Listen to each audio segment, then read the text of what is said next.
My name is Desmond van Jaarsveld, CEO of TransNamib. TransNamib will be represented by a delegation at the SARA conference in August. TransNamib is focusing on the final steps, securing funding for our new rolling stock.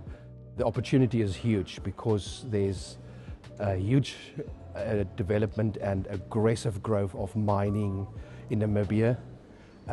Fuel, green hydrogen, all pose huge opportunities for TransNamib. Due to our aging stock, we need to replace the assets. So it will be a combination of acquiring brand new locomotives and also refurbishing some of the older locomotives.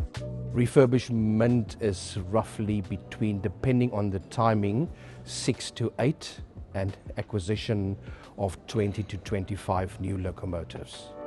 We recently had an open day with some of our key suppliers to define the way forward for the next 24 months and further and beyond that. And then also we will roughly acquire 300 wagons, but that's a combination from asset to fuel tankers. We hope to start in the next couple of months. We are governed by the Government Procurement Act, which we have to follow. So it's quite a well-controlled process going forward. My team and I are looking forward to engage with suppliers, with industry and stakeholders at the SARA conference. We'll see you all there.